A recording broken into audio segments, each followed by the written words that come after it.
Give myself a round of applause, because I know that the guys that keep giving me thumbs down won't. Hi, everybody. How you doing? Yeah, we got a few people here. Been kind of a slow night for live streams all around, I think. I don't know what else is going on, but how's everybody? Good to see you. Good to see you. Let me start. Welcome everybody in the chat. We got Jody, Drone Shots. How are you doing? Robert Glazier was here. Michael Blade, Mike, Nitrate, good to see you. View Chaser, how you doing? Artco, Drone Solutions, and Bill, Coast to Coast Drone. Thumbs up to 2021, we'll see. Who else? Arizona Drone Dude, how you doing? Good to see you. Ray Kelly's in the house. Hi, Ray. How's everything going, buddy? And that's about it. Well, no, it isn't it. I see Mark A is here. Hi, Mark. How you doing? And that's about it. Well, good to see you guys. Good to see you. Here it is, Sunday night again. And so that I have somebody to bounce my conversation off of, we will bring in Art, I can't find your... There it is. Mr. Art Carlson. Yay. In the mountains with the snow. Man, cool. Good to see you. How you doing, Art? Well, I'm doing pretty good. Got my brand new PC working. I saw that in a chat somewhere. Somebody. Yep. Somebody said that. I think that was it in Mel's chat or somebody's chat. I saw you comment that you got your new PC working, and are you actually using it right now? Yep. I'm using vMix right now. You're a glutton for punishment, but it's working. Looks pretty good. Yeah. Looks pretty good. Yeah. It's working great. 8 cores, 16 threads. Good. Yep. Good. That's that's what I'm running. That's certainly adequate for any of this kind of stuff. Sure. Hey, Jim, Above and Beyond Drones is in the chat. How you doing? Good to see you. So and so far, I don't see any lagging. Well, generally, I think that any lagging that we get on these things is not from the PC itself; it's from the internet connection. I know that I was watching Mel's stream, and early on it was buffering a lot, and I didn't know if that was my internet connection or whatever. So I went and rebooted my router just to make sure. You know, every once in a while, it doesn't hurt to reboot these. Not the router, but the modem itself. The modem, the cable Wi-Fi, cable internet modem.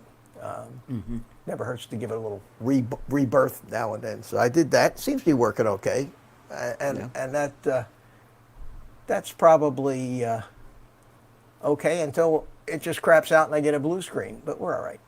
We're all right. So what's new with you? Do I sound okay? Yeah, you're. I don't know if it's just the volume of my headphones, but you might want to be a little bit louder. Let me. Oh, there we go. I turned down my volume just a bit. So. Yeah, well, that's good. That's good. Yeah. So we got Drone Obsessed Jerry. Yeah, Jerry's here. How you doing, guys? Robert well, Glazer. You know, I titled this this stream tonight, and we'll see what happens. Is people have been talking about this EMUflight for these and we're Hawaiian today. Yes, we have Hawaiian shirts. People, oh, Mike Roche, how you doing? People have been talking about this EMUflight. Everybody that talks about it says how great that it flies. How great that it flies. And I haven't tried it yet, so I thought what we do here once we get done with the hellos and the usual suspects show up on the panel, I would take this quad here and start from scratch, not really knowing much of anything, and go in and find out where all the assets for it are and the stuff to download and flash it, Cool. go through the steps that I would do to upgrade a Betaflight quad to INAV or some other firmware, and we'll see. So I don't know if you guys will find that interesting or not, but there may be a little tidbit of something that I learn along the way tonight that might be helpful. Ray Kelly, I understand. Great weather for tomorrow, Jim. And yeah, Ray. I have a short conference call at 9 o'clock, and I'm going to head on out from here as soon as I'm done, and it's about 45 minutes for me to get down there to Sebastian where you are. So I'm looking forward to seeing you. If the weather is anything like it was today, it's going to be great. So yeah, we'll have a Florida fly-in, a pre-Florida fly-in. Wonderful. Yeah, we'll get a chance to check out that park down there and see what that is. So where are my guys? Where are my boys tonight? Where's Carlos? Where's Carlos? Don't even see him in the chat. Yeah. I don't know. I think I was watching Mel's stream earlier, and he usually gets a lot of people, and he had didn't have a big crowd tonight. Bardwell got his 700-800 people, but I'm not Bardwell, so it doesn't work that way. Great, we lunch at Mulligan's. Cool. Yeah, sounds like it'd be a lot of fun. Back from the sky, setting up my laptop. Okay, good. You get your butt in there. Yeah, this thing here, Jody named it for me. He called it the Mitch 5000, and this was a rebuild of my old original Tyro99. I didn't like the frame with the battery mounted underneath and everything, so I went and took all the guts out of the Tyro99 and put it in this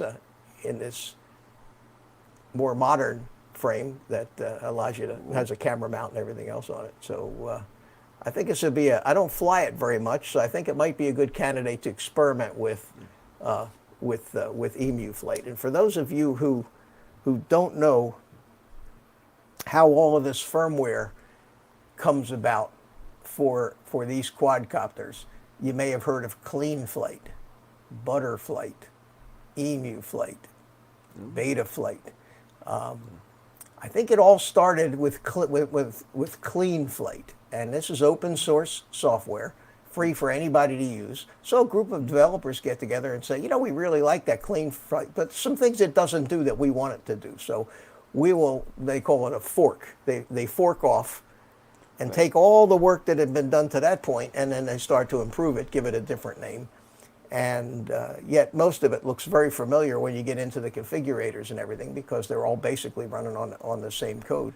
And EMUflight, I think, is a fork of Butterflight, but I'm not absolutely certain of that. I think that it is. Hey, Kelly, Ready, Set, Drone. How you doing? Yeah. Good to see you, my friend. Who else did I miss? Chris Hope's in the house. Chris Hope. Hi, Chris. Paul. Yeah. Who did I miss? Drone Bum. Oh, I didn't see Drone Bum. Where is he? Yeah, Oh, there right he under is. Kelly. Oh, okay. Yeah, there he is. Son. Is that me? Yeah. Good to see all you guys. So at any rate, the one thing that I understand about this EMUflight is that it has superior filters, which give you much smoother flight, and I think they're called Kalman filters. And I know that the latest version of INAV, they ported these Kalman filters into INAV, and the last drone that I upgraded to INAV, which was my Armiton Marmot, flies just so much smoother on the new INAV software than it ever did on Betaflight. Not only that, but it has all the neat, return to home and land features, position hold, altitude hold, all the neat waypoint following and stuff like that you don't normally find on a race type quad. And there he is in the dark. He is. I'm trying to make my headset work. How you doing, Carlos? You know what? Let's just go natural. See, There Mike you go. Roche. Mike Roche is in the house. How you doing? Good evening, Look like Spank's hungry. everyone else. Yeah, Kelly. Where's the modified spank? Oh, well, that's on the modified Spank. I can't do put the goggles on him because when he's moving around and all. I mean, I could, but it would be an enormous amount of work. I'd have to do I'd have to do it frame by frame. But I can make it still, and put the goggles on. So. You So know that what you worked out need, pretty Mitch? You need you need Bernie Sanders on your other shoulder, the one with the mittens and the mask. Turn your mic up a little bit more, Art. I should tell you to turn it down. Hey, Carlos, you missed an absolutely exquisite flying day down here today. I believe it, Oh man. but I'm sure there's more to come, and Oh God, it started out cloudy, and I said, this is no good. But by 10 o'clock, they had the launch. Here we had a launch this morning, and I don't, these things happen like every 2-3 days now, so I don't, get excited about them. Awesome. So I walk out front of my house to put all my stuff in the back of the car to go flying, and my neighbors are standing out there in the street looking up at the sky like this. Whoa, Hey, look at what Kelly gave you. Kelly, thanks. Kelly, anytime, my friend. I appreciate that. And thank you so much for the super chat. Yeah, they had a little problem and called me on the phone, and I'm flattered that you think of me. Did you? I know you discovered that it was a bad flight controller, and did he get it replaced and working? Vinny guy, Mr. Vinny, something. Yeah. He said it turned out to be a bad flight controller. So, I hope he got it working. Yeah, thank you, Kelly. I appreciate the compliments. Offsets some of those thumbs down that I get. Yeah, what's up with that? I don't know. There was, I had a thumbs down. Before it started. Yeah, 2 hours before it started. And all I can, if people, I joke about these thumbs down, and I don't take them too personally, but nobody likes somebody to disapprove of you. And I always say, vote with your feet, man. If you don't like it, go away. Don't watch. But this nonsense of giving people thumbs down. Now I got 3. See, everybody jumps in and gives them to me when I start talking about them. I got up to 10 one night. It was really something. But then by the end of the stream, they all went away. Everybody got rid of them. Mm-hmm. Yeah. But no, I thought they were going to do away with that thumbs down thing in YouTube on the first of the year. But evidently, it hurts the ego of the little the children, or it makes them want to kill themselves later on in life. I don't know who we got here. Chunky Monkey. Oh my God, it lives. It's Vespa. For a guy that was laying down in a hospital bed, the next day he's flying drones out in the parking lot. That's pretty good, yeah. Yeah, I think so. I got poked a lot, bro. There's like 12 holes over here. I didn't get to see it until after we took off the Band-Aid. It's way more than I expected. I'm sorry to hear, Dan, that I watched your video and you said they weren't able to accomplish what they wanted. Is that true? So it leaves me in a very screwed up position because I don't know if there is anything they can do, which leaves me in a very bad spot. I think it's not where I wanted to be. I can tell you that. It just means I can physically bleed at any point in time and not realize I'm bleeding and then die from lack of blood. That's where I'm at. Well, we all, the whole community we wish we could make it all better for you, Dan. It's frustrating. No, I get it. Like I said, it's not you guys. It's sad that we don't have the medical ability to deal with something like this. You know, it's as simple as just a portal vein. It's just how long they let it go for before they decided they were going to try to have a go at it is what I think screwed it up. So Yeah. Well, hang in One there. day at a time. You seem to be enjoy doing each pretty day. good, and it certainly doesn't seem to slow you down very much. you know, I just take every day, man. I don't getting mad about things I have zero control over doesn't solve anything. So I just Smart. Yeah, true it's that. like just like I can deal with this or I can be mad about it and be a grump. Yeah. Yeah, Well, tell me about it, Dan. Know all about it. yeah. Mhm. I'm sure, Art, you've had your share of challenges. He's still challenged. However, And you're still challenged. And one of them is that beard. That's you might outlive me though, Art. That's the difference I think here.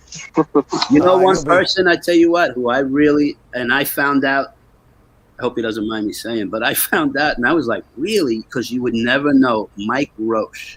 I never knew the first few months that that man existed in my YouTube life that he was paralyzed. And you would never know looking at him because the guy's smiling and he's got such a great attitude. Yeah, he does, and that's about all you can control Yeah. anymore is your attitude. That's about it. Well, The your rest of it's beard. out of control. Or your mustache, you can control that. Yeah. Well, good to, yeah, and your beard, Art. Your beard. Yeah. I don't know, Art. The jury's out for me.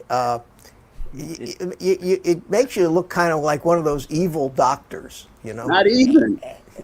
Makes him look like he's in between puberty. He's trying to get him. Ray Kelly thinks the beard makes you look very sophisticated. What is Ray Kelly now? Yeah, sorry. Yeah, it makes you very extinguished and effluent looking. He's about as evil as that guy that used to say, "Don't hump the laser." Whatever. I forget what the name of that movie was. Sharks with lasers. My name is Stop Humping the Laser. I call this the Alan Persian Project. Oh my God! I need to rewatch those. Those are great. Austin Powers. Anyway, we forgot yeah. to say, I didn't forget, but didn't want to interrupt. Sergio Campos from Brazil came and said hello. Yeah, I saw that. Yeah, hi. And he's Sergio still from undressed. Brazil. That's for the record. He's still what? Undressed. I see that. I see that. Well, as long as we know that he's a good guy, we'll So go far, ahead you know. and give him a Smurf. I guess we could always take it away. So there you go, Sergio. You're blue like the rest of us now, and that's how I know when somebody new comes into the channel. Welcome to the club. Speaking of somebody new, Hey, Ed. Oh, There he is. I'm not Red. somebody new. I'm somebody old. old. You're new in the chat. Well, You're new to whatever the is screen. old is new again, they say. Mr. Ed. What's up, Ed? You fly a lot? No, I didn't fly it all the day. All right. Anybody else have experience with clean flight? This is my first time today. It's interesting. You talking about clean flight or EMUflight? No, it's clean flight, dude. So somebody donated a donor quad to me a while ago, Yeah. and it flies inverted, which is cool. But I have yet to test it because they don't manufacture parts for the drone anymore. So I was trying to figure out how to get this old F210 Wakira back flying again and working. And I finally got it up in the air today and got good video feed. I still need to change the camera, but man, it runs clean flight like one. Oh wow! Well, it all started from clean flight. I Betaflight know. started from clean flight, but this EMUflight has been around for a year and a half, and the guys that are flying it, there's got to be something to it. So It's That's not a a big, wonder. I don't. it's not a big deal. It's not a big deal to try it. There's things, man. I'll tell you what, Mister. There's things I'm having to adjust to. It flies wonky, bro, compared to Betaflight and all the, because now we have all the filtering and Oh yeah, like it is leagues apart from all the stuff I've been flying lately. This just brought me back to like Stone Age trying to fly this thing, dude. I had to put like 14 packs through it before I started finally getting comfortable with how it flies. It was like, Wow. oh, this is crazy. Is it an F3 controller? Yeah, it's an old F3 Yeah, so proprietary. Betaflight doesn't Wakira. even. Yeah, Betaflight won't even support the F3 controllers anymore. I know. It's all in the won't- thumbs. and it man. won't be It's all in long the before thumbs. the F4s go out. I'm in the process. I've got this GEP Crocodile 7 with the DJI system in it, and the flight controller is out of it because I wanted to upgrade it to INAV, and the flight controller, there was no target, INAV target. So I went and ordered a Kakute F7, the flight controller. It's about $35, and I'm going to use the ESC that's already in here, and get it up to an F7, because when you can buy an F7 flight controller for $35, why buy F4s? Yeah. Wow. Especially the Holy Bro, which is like the name says it all, man. A quick hello to Jackson RC. Jackson RC Aviation. Hey, my friend, thanks for coming in. Hey, So literally, Mitch, the only reason, good. Your turn, Dan. The only reason I'm flying it is because Dan Piper Parkinson, some of you guys might watch his show, is like, dude, I'm going to be in your area tomorrow. We got to fly. I was like, dude, all my rigs are down for repairs right now. And so I was like, dude, I'm going to make a Franken-quad, dude. I don't want to hear complaining when you're like, what is that? Like, well, bro, you put me in a corner here, dude. All right, I'm flying a rig from 2013 now. It's running clean flight, and I don't even want to tamper with any of it because I don't even know if I can get any of the original firmware. Like, I'm just gonna send it, bro. No, I don't even know. I don't even know if any of that stuff is still on GitHub. Can you still actually? I have no idea. I highly doubt that version of Clean Flight's still available, dude. 2013. That's a long time ago, man. No, you can't even get stuff from 3 years ago. So I know, so I told him I'm just gonna send it. I flew it today. It was definitely interesting. I forget that it doesn't have air mode. So when you let out of the throttle, it just becomes a wonky falling machine. Oh, God, yeah. You know, there's no throttle curve on it whatsoever. So I dumped it the first time. I was like, why is it all over the place? What is it doing? And then I remembered, no air mode. No air mode. So, yeah, I'm learning just full straight acro right now on it. Or Clean Flight's version of acro, which is different, very different. Dan No Fly Drone says you might be able to get it from E-Donkey. E-Donkey, huh? No Fly Drone is here. Rat's here. How you doing, buddy? Hello, Rat. Yep. Ken, place it here. Ken Hoffbauer, good to see you. God, guys are coming in. This thing here, I'm in love with this little. This is the one that I just built, and I had the little red 2-blade props on it. Well, I put 3-blade props on it, and what a difference. This thing is a little ripper now, and little 3-inch Roma frame, diatone Roma 3, and it's got the DJI Vista, it's got the Vista system in it. I put a GPS and a lost quad finder on it, and it weighs under 250 grams with a battery on it. So yeah, and it makes coffee. Unbelievable, makes coffee. Unbelievable. I wish that was one of the flights I was showing in my warm up here. Jaybird and this was the first flight. This was the first flight that I flew with this little thing this morning with the 3-blade props, and I went out there, and I was the only one out there. There wasn't a soul around. The instant I took off, the cars start and the people start showing up. It's just like the wind. Oh yeah. So they came up in that white car, and they all unloaded out of there, and I'm sitting there right there in my car, and they're all walking around making noise, and so I'm flying. Oh, look at the drone. So I just kind of kept it up high here to see where everybody was going to settle down. Oh my goodness! You got 7 thumbs down. We need some thumbs up, guys. What? Thumbs up to the Mitch man. I don't know. Maybe it's you guys. Maybe they. I could leave. I don't know. I don't know. At any rate, this is. I'm going to start a new YouTube channel. I don't know if it's trolls or if it's just people having fun with me. But Lost Girl. I don't care. I don't care. Really. At the end of the Lost day, Girl. Oh, now 8, 7. It's like it's going up and down. Lost Girl Hikes. Angela is here. Hi, Angela. How you doing? She was She was co-hosting Mel's show tonight. And it sounds like she wants to get who that is? Yeah, and it sounds like she wants to get an FPV too. So welcome. Why is she on? Thanks. No, never mind. Thanks for coming in. we were talking about that, Carlos. I was the one that told you guys that they were going to be removing the dislike button. I don't know why they. I don't know why they. I do too. I don't know why they haven't taken it down yet. That was the first notification I got coming into January. Was like, we're going to remove the dislike button. I was like, oh, cool. Well, we're up to 10 of them now. We need dislike buttons. Well, I'm not going to Dude, tell you need the it. reason. Yes, we I'm need it. not going to tell you the reason behind that. There is Keeps a the- reason behind that. Well, because kids keep Dan committing said that suicide. the, children can't handle it these days. Yeah, they just keep committing suicide. It's so weird. It's like, how do you let YouTube affect It's you not that weird, much? Dan. That's called Yeah. SCAD. It's I called get it. Oh, I God. kind of get it. I get a kick out of it, and Whatever. Pussifying our children. That's what we're doing. yeah. But this thing, okay. is got Betaflight, the new 2.6 on it, or what was it? Yeah, 2. What's the newest version of Betaflight?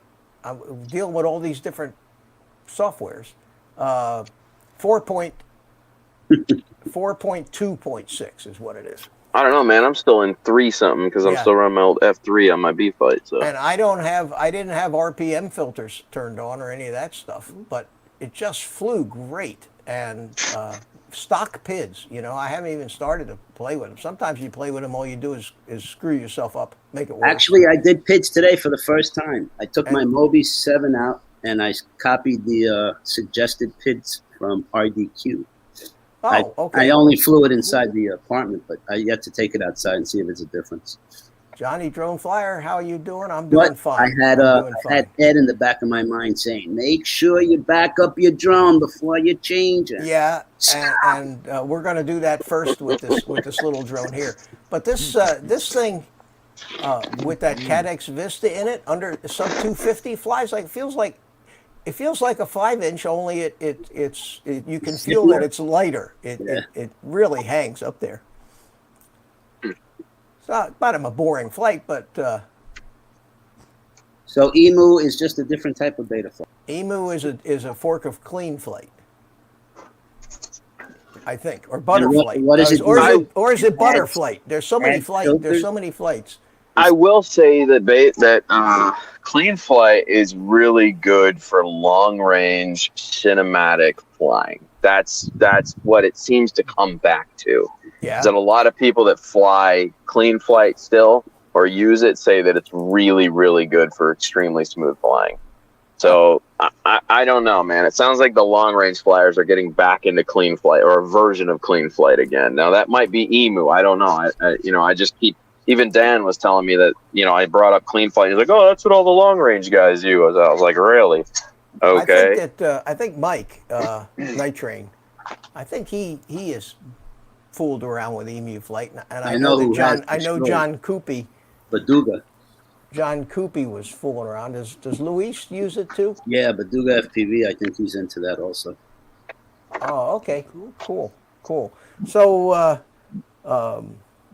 the one I thought we'd put this subject to bed, this remote ID stuff. Oh no! I thought we had put that stuff to bed, and then 35 new videos.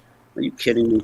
Have been out in the past week or two, talking about the remote ID and the panic and all that other stuff. And look, I'm thinking of putting it on top of this, the remote ID. Yeah, I think what under this one.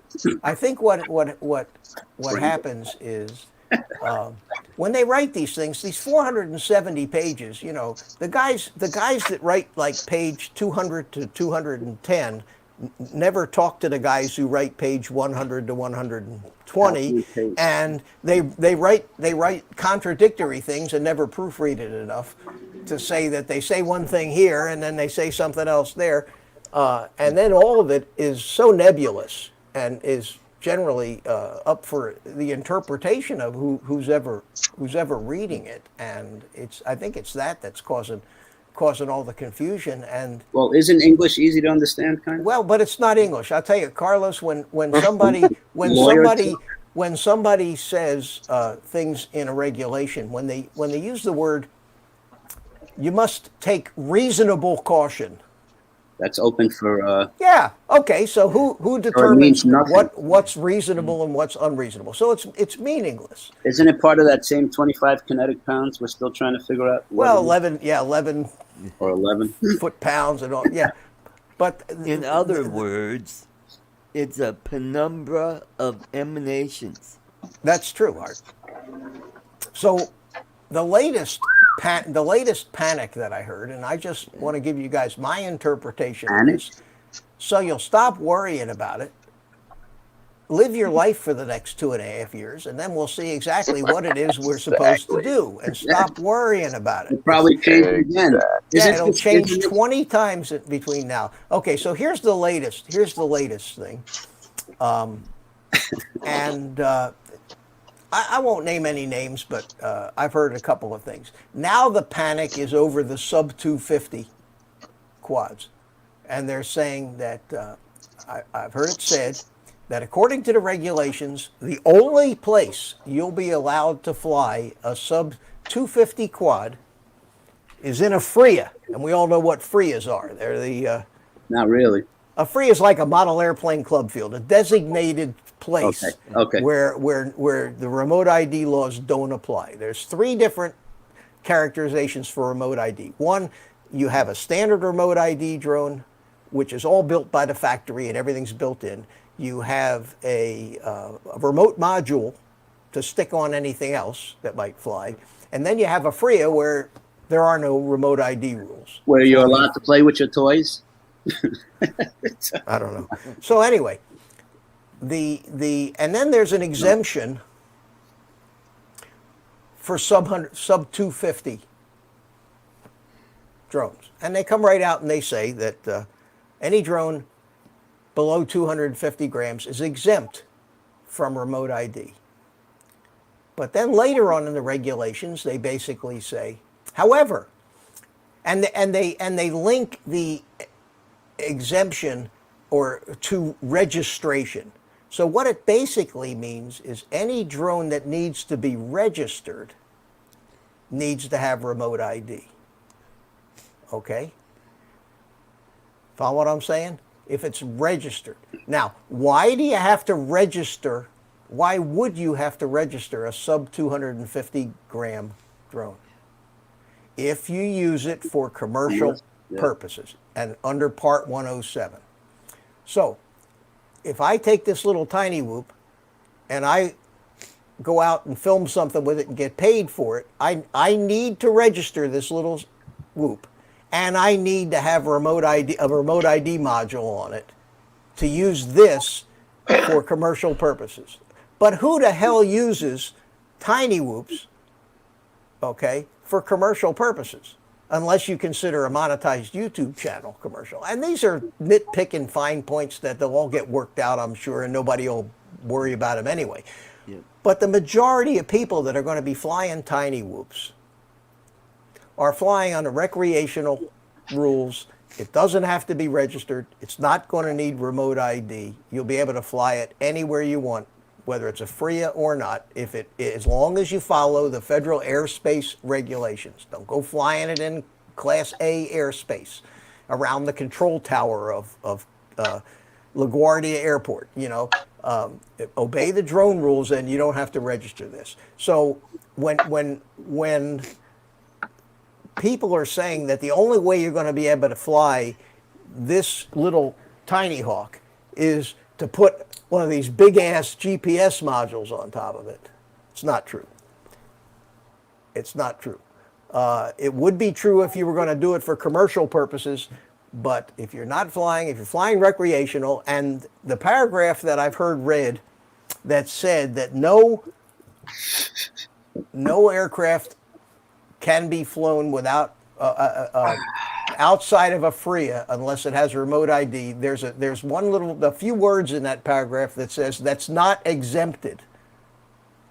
So that what the paragraph really says is any aircraft that isn't exempted by Part 89 needs to be flown with remote ID. These little sub 250s and for recreational flying are exempted in Part 89, so stop worrying about that. And the other thing was that if you buy a ready-to-fly kit that has a controller, a set of goggles, and the drone, that falls under the first category of a factory complete package. Again, if it's below 250 grams and you're using it recreationally, it's exempted so you don't have to worry about that. That's my interpretation. I wasn't worried, Mitch. I could be wrong, but Dan? it's the panic that there's more Dan, serious things. Dan, do There's you more go out- serious things that we should be panicked over in our country right now. Yeah, other really, than than this, FAA. than tiny whoop drone Dan, laws. do you go out and worry when you fly? Me? Drone police are like going to be there. Yeah, the drone police. Yeah. Oh, Lord, no, bro. Okay. So we got to. I mean, I keep This is saying a I'm never going to non-issue talk. already. I'm not going to talk about it again. But What then this I hear is- this stuff and I talk about it because I hear people tell me, "Oh, you're wrong. You can't fly to tiny whoops anymore unless you're at an AMA field or a FRIA or whatever they want to call them." As I told Ed, it makes for good YouTube watch hours. That's all. I guess, and I guess it does. I guess it does. But I did read the whole thing and have an understanding. And I also know how nebulous so much of it is and subject to the interpretation and agenda of whoever's reading it. And that's the problem with so many of our laws, is they can be. So what about the Tyro? Who said RC funds diversion? What about the Tyro? The Tyro129 it has to be registered. Whether you fly it under Part 107 or you fly it as a recreational drone, you have to have a number for it. And as a registered drone, you'll need to stick one of these little remote ID modules on it if you want to fly it outside of a FRIA. And that's not too bad. Another thing is that these remote ID modules, you don't need They're not this. even invented yet. You don't need this GPS in a remote ID module.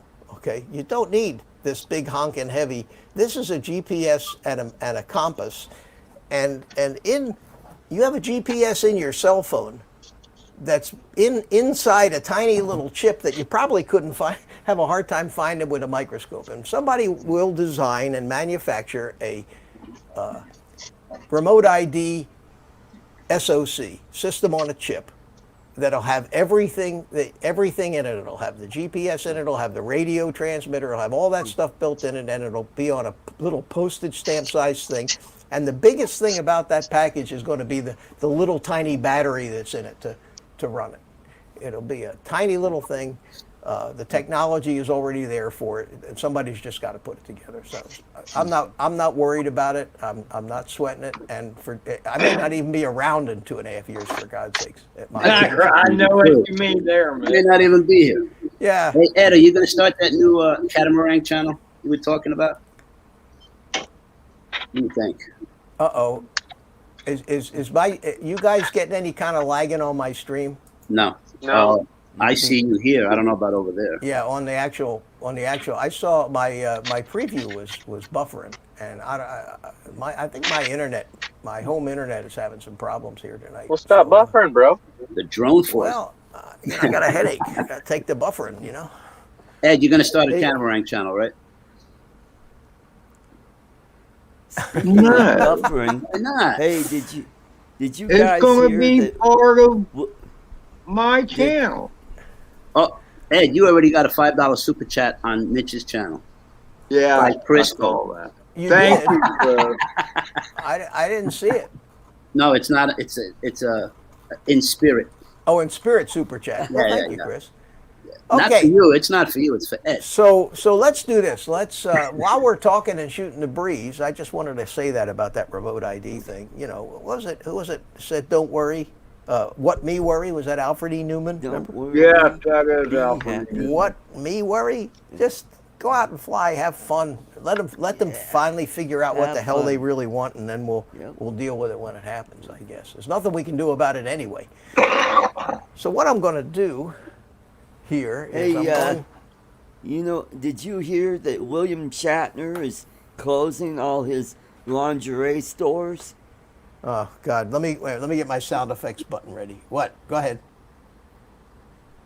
Because nobody wanted to buy Shatner panties. I don't get it. Are you making a feeble attempt at humor again, Art? Shatner panties. All right, what I'm going to do, guys, I'm going to get started doing this. We've been talking about this EMUflight, so we can talk and shoot the Well, while I'm working on this, all right, you I'm need to gonna take Spank's lead. plug this in to Betaflight, and let's go over and let's go over here to Betaflight. And the first thing I'm going to do is I'm going to connect, and this thing does have Betaflight on it, so I want to take and do a CLI diff DIFF See, even ALL. Angela got that joke. Angela feels sorry for you. Yeah. Oh no, we got it. We got the joke. It was just It just wasn't funny. Anyway, I did a diff here, and this is all the settings in Betaflight that are different than the default settings. And I'm going to save this as a file, and I'm going to create a little directory on my desktop for this. So let's find my desktop, and let's create a new I like that one, John. folder, and we'll call that the Mitch 5000. Thank you, Jody. Okay, and we're going to save it into this directory. So now I have saved this off. I can also go, just for grins, to see what version of Betaflight I have on this, and I have 4.1.0. So this is a fairly old version from October of 2019. So if I do put this back to Betaflight, I'll upgrade it and then remake the settings. And also, since I'm going to a different operating system, and I don't know if all the stuff from the Betaflight diff or CLI commands is going to translate over to EMUflight, I'm also going to go into my ports tab, and come on. And I'm going to go to my ports tab. I'm going to take a screenshot of the setup here, just so I have a reference, and I'm going to save that off. Save as. I'll call that ports, and I'm going to save that to the Mitch 5000 folder. And I think that the modes tab probably is just my standard stuff. Hey, So Dan. I'll be able to set that back up. Okay, so what we're going to do now is we're going to disconnect, and now we have to go find. Real quick, while you're finding, Dan, do you have access to the comment section, the private chat? I can, but then I can't see what's happening on the Oh, no, screen. just So for a second, put your phone number down and I'll call you so you can have my number. You mind? I think I have you on Facebook, don't I? I mean, No. I don't know if I have access that way. Just put it down on private chat here. Look what Ed's showing on the stream here. Thank you. That's his family. I I mean, his appreciate- friends. yeah, appreciate Family that. and friends. All right. So what I'm going to do here is I'm going to search for EMUflight. Okay, and there's the GitHub, EMUflight. So we'll go over to the GitHub. Now, one of the things I need to do is I need to find out what kind of flight controller I have. So let's go back to this. Let's go back to this dump here. I keep bringing it over onto this screen, and it says that I have a Maytech F405 flight controller. That's the firmware on it. So that's what I need. That's what I need to load. So what we're going to do, I also need an EMUflight configurator as well. So I'm doing this for the first time, guys. I just to show you what I got to go through to get this together. So let's get the EMUflight, EMUflight configurator.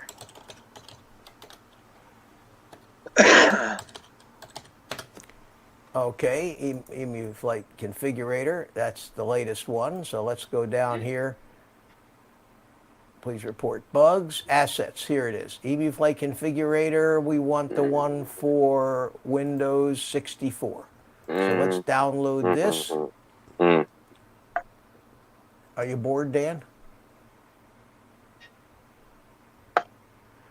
Okay, so let's close Betaflight, and I like that, Dan. let's take this and move it over to here and shut that. I'm going to move my face over to there and get rid of this. So I got a clean slate here. Let's take a look at this and see what's in it. And it's a zip file, so I'm going to unzip it. I'm going to say extract all to here. Okay. And it's extracting. So let me look at the chat here while it's doing that. Did I miss anybody in the chat? Or we say hi to everybody. Is it his birthday today? Is that what I'm understanding? Whose birthday? What's that? Let me see. I kind of lost the second. Somebody Ludsat here. Hey, how you doing? Hey, Ludsat. Ludsat1. Good to see you, my yeah, friend. somebody's saying happy birthday to him. There are a gazillion files in this thing. Look at it unzipping these things. Takes Well, happy birthday. Thank you, Ed. That was nice. I was saying cheers to Ludsat. Yeah, apparently. Who'd we lose? Dan. Oh, we lost Dan. What happened to Dan? I don't know. Might have drove out of service. Was he driving or just sitting in his car? Well, I'm not sure. All right. Sometimes I forget when I'm live. Okay. All right. So we got the EMUflight configurator, and these things, these configurators are not programs that you install on Windows. Like, you know how you install a program and it runs through an installation package. These things basically run out of the directory that they're in. So I'm going to put this directory, and I think I may have done this a while back, but I have a particular folder of all kinds of stuff. There's EMUflight. Yeah, I had already done this, so I have the EMUflight configurator in this directory right here. So I'm going to go in there and I'm going to create a shortcut on the configurator exec. And then I'm going to take that shortcut and just move it over here onto my desktop. So now I can start this configurator like this. I still have the quad plugged in. So let me double click this and see if it actually launches.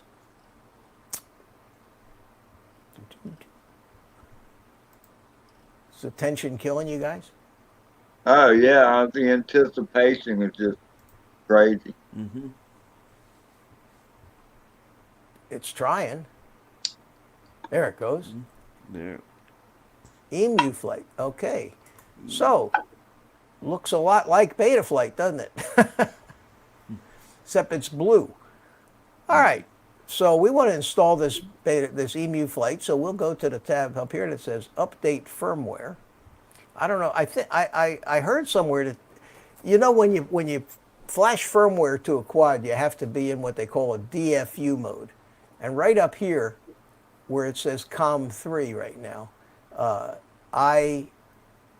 it will say DFU, but some of these things actually put the controller in DFU mode. So let's see if this does that. So first thing I have to do is choose a board, and I said we had a Maytech F405 right here, and we will take the latest version of the firmware. Full chip erase. Down here at the bottom, behind me, is a, whoops, what did I do? That's not what I wanted. Here.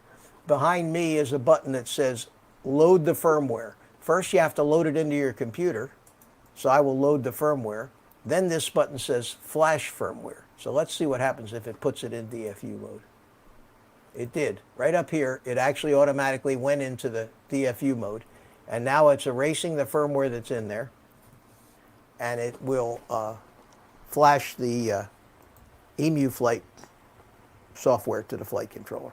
Okay, so far, anything I've done confuse anybody? And RC Funds Diversion says the DFU mode is better than just the plain FU mode. Yeah, right, John. DFU stands for, believe it or not, it says Device Firmware Upgrade. Well, that's actually quite logical now. That's what it means. Whether it's upgrade or update, could be either, but the DF means device firmware. Okay, programming successful. I now have right here, guys, a quad with EMUflight on it instead of Betaflight. So we're going to see, we're going to connect to it.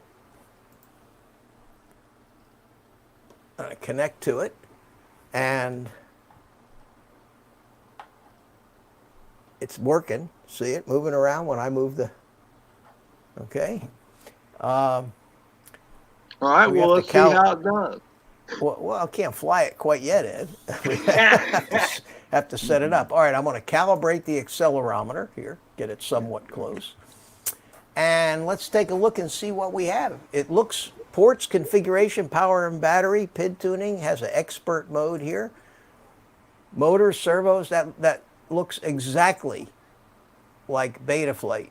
Yeah, it And does. very similar to INAV. Okay. So let's go to the ports tab, and let's let me get that. Let me put this over here so I can get to this stuff. Let me get to this little photo that I got here. Hang on one second.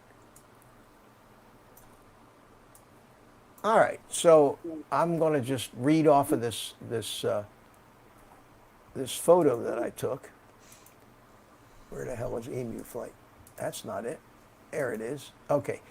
So I have, this is always gone. You never touch that, because if you touch that top one and turn it off, you won't be able to use your USB port on the board ever again.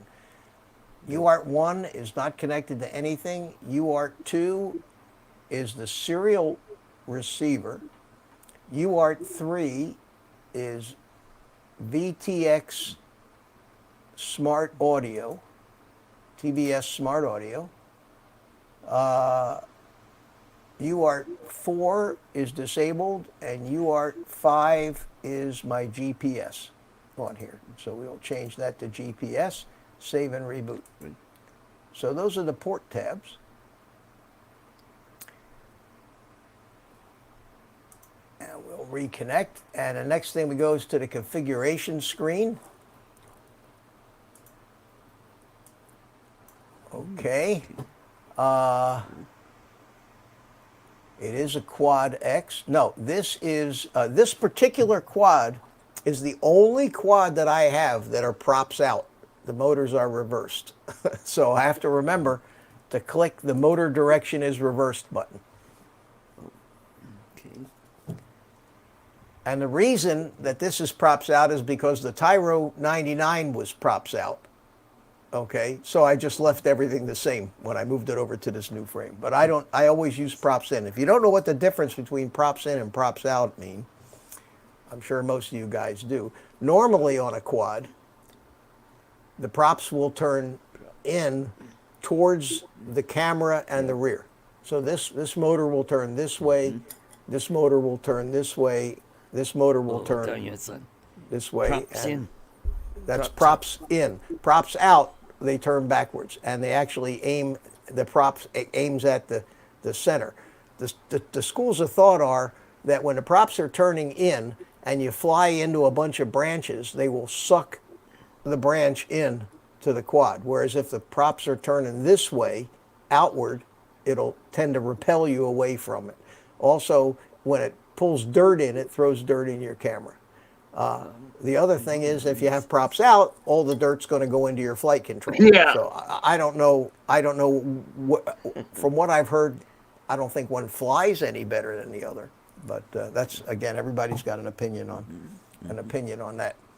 So let's go back to this again and reconnect. So we've got the ports. We're in the configuration tab. I went ahead. I need to reverse the motor direction. I want D-Shot 600. Throttle value is 4.5. We'll leave that default. System configuration. Enable gyro 32 kHz sampling. No, I don't want to do that. I want 8K and 8K loops. I have no barometer or magnetometer on this quad, so we can turn that off. the craft name is the Mitch 5000 EMU. There you go. Got a big long name. It has something down here called cinematic yaw. I don't know what that is. It's a feature that none of the other things have. Must make it fly a certain way, but I will research that. I have a serial-based receiver running S-Bus. I'm not using soft serial.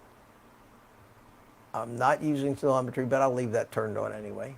I want to leave air mode permanently enabled, OSD enabled, dynamic filters enabled, and then way down at the bottom here is all the, I'm going to set it, it has a beeper, it has a lost quad finder in it, so I don't need to turn this on. This D-Shot beacon configuration, what that means is when you turn these RX lost and RX, let's say, set on, it'll actually use the motors as a beeper. So when if you click your beeper switch, it'll make the motors. When these are turned off, the motors will not beep when you activate them with the switch. And the rest of this is just all beep if you get any of these particular things happening. Now let's go up to the right-hand side. We got these. We got board and sensor alignment. I'm sure that's baked into the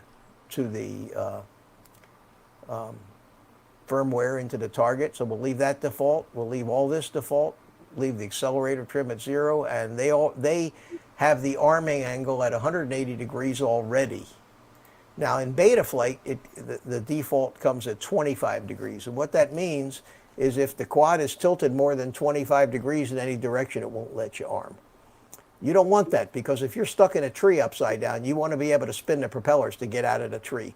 So you want to change that, always change that arming angle to 180, and just be careful when you plug the battery in that you don't. Not only that, it's not just stuck up in a tree, but even if upside down on the ground. Yeah, to use just spinning the motors can help you find the bird. Oh yeah, no doubt about it. Or if you have turtle mode, you can flip it over. All right, I do have a GPS in this thing, and most of these GPXs use what they call U-blocks protocol. So let's save and reset this now, and let's get back in. Go back into the configuration and make sure all that stuff stuck, like the GPS stayed turned on. Because if you didn't have a port set, like I did before, set one of those ports as a GPS serial port, this thing would disappear. So I've got air mode, I've got all that stuff. Okay, so that looks pretty straightforward, pretty much like Betaflight, except for this one thing that says cinematic yaw, and we're going to go ahead and look that up. Then power and battery. Yeah, those are good. 3.3. That's okay. I don't know what the scales are for the battery or amperage, but because they're different for a lot of these boards, and you might not get an accurate reading, but I won't know that until I actually fire it up. Okay, so there's nothing on power and battery that I need to worry about. Fail-safe, I need to make sure that I want to set it to GPS rescue. Okay, and because that's why I have a GPS. If I ever fail-safe, this thing will at least climb up, level off, climb up, turn around, and start flying back toward me. Won't land itself like INAV does, but it will turn around and start flying back.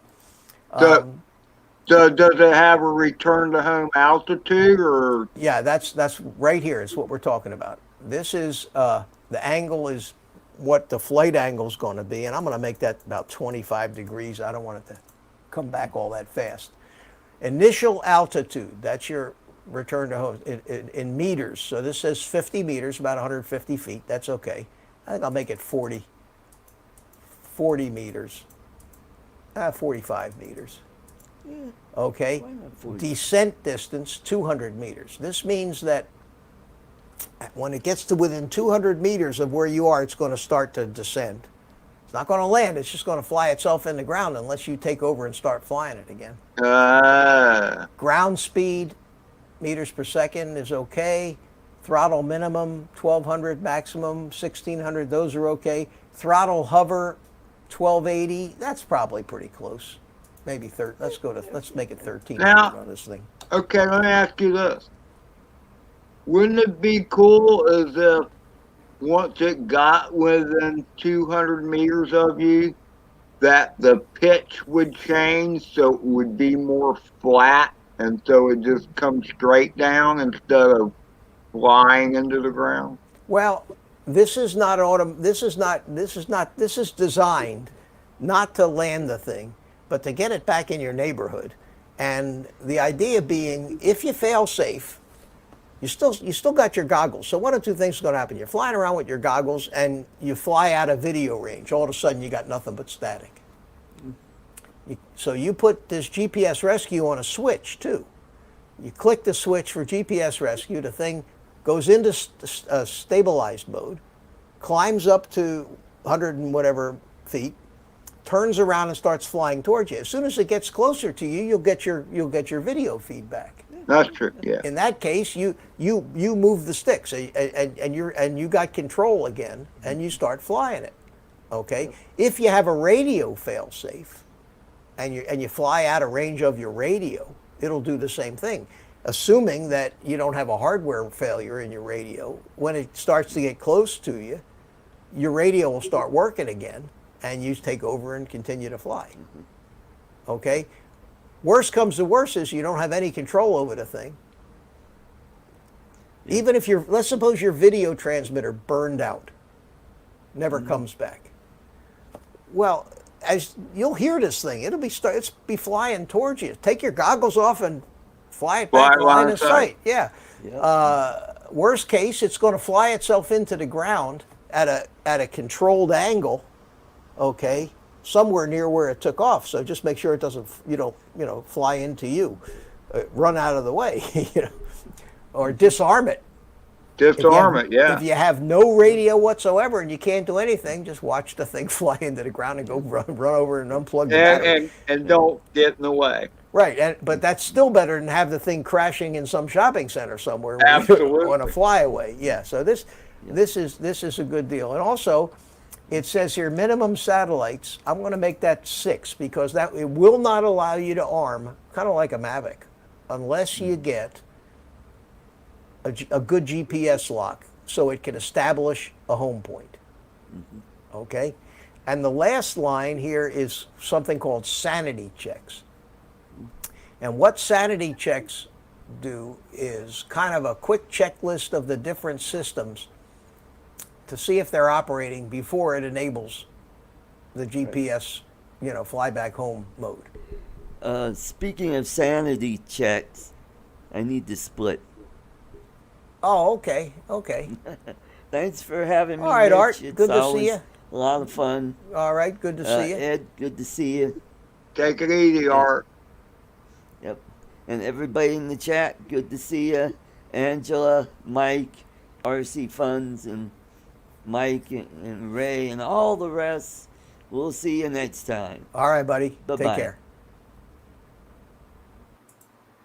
Okay.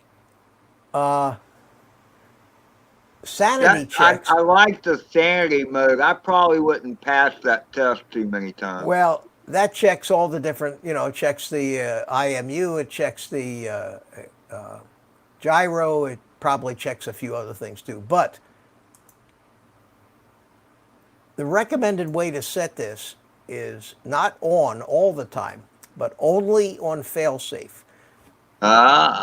So if you want to throw it into this GPS rescue mode manually by clicking a switch, if something ain't working right, you'll see it in your goggles if the thing turns over, take it out of that mode.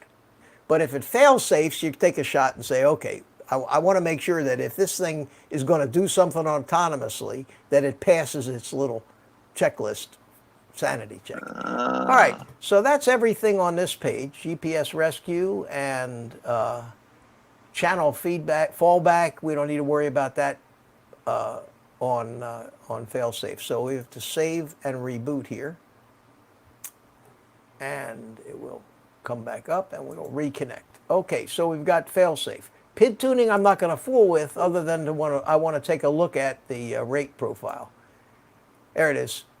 667 degrees, standard Betaflight default, And that's pretty much what I'm used to flying. So I'm not going to touch any of this stuff yet. I don't want to fool with that. The receiver tab should be working, but I'm going to get my transmitter.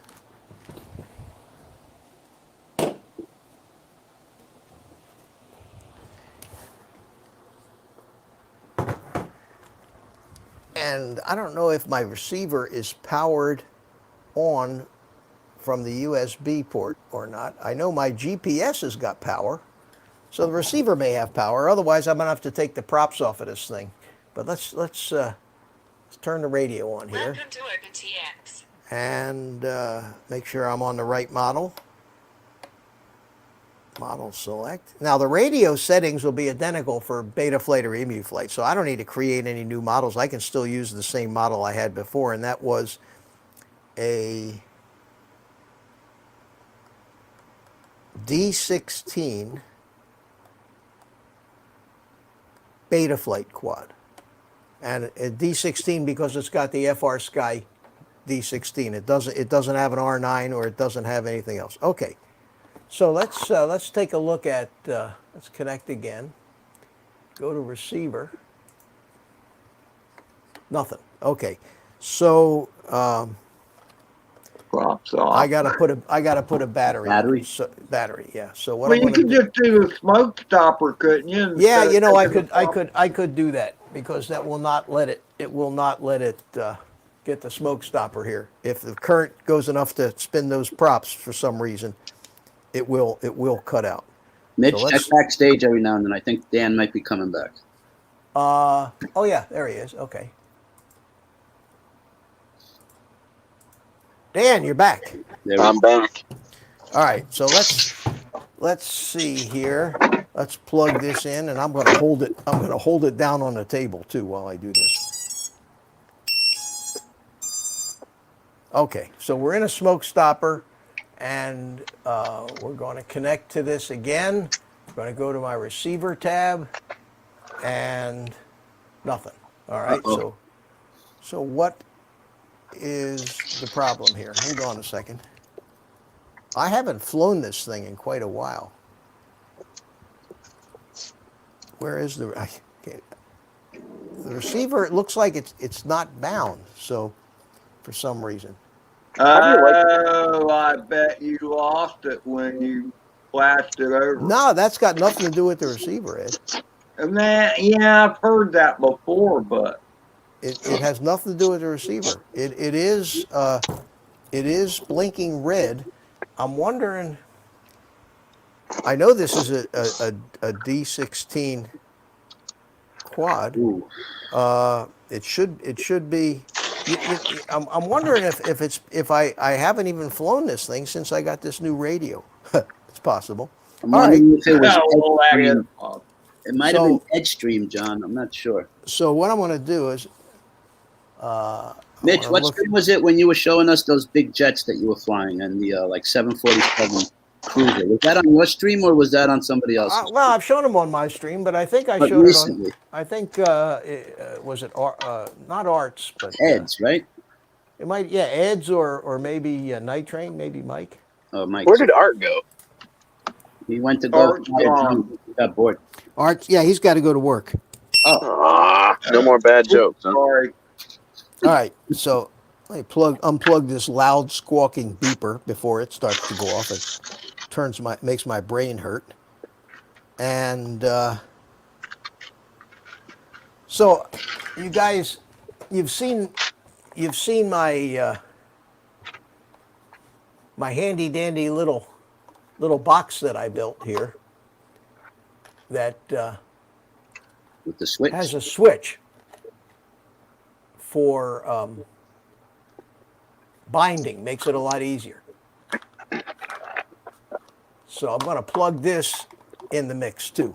So we'll That's plug an this impressive switch you got there, Mitch. Well, when you go in your garage and start looking through the drawers, that's what you come up with. All right, so let's plug. I got all this stuff plugged in. I got the switch plugged into the smoke stopper, and this is also a smoke stopper. This switch, it's got a bulb in it too. All right, so let me turn that off and get myself a sharp stick. The good news is I can actually see the bind button on this receiver. And let's go into the transmitter here and go into where you bind it. And we will push down the little button.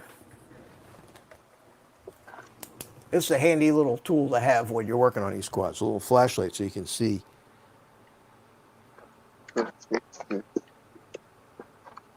Push the bind button. Dan, you don't see the chat, right? Not really. I mean, I can. No, it's Hold all right. I'm just letting you know. Lutet said hello. And Drone Ranger. Hey, the Drone Ranger says Drone Worship wants to flip your switch, Mitch. I do. Why do I hear Star Trek noises? That's my transmitter going into bind mode. He's binding the quad. Yeah, I But can't hear that.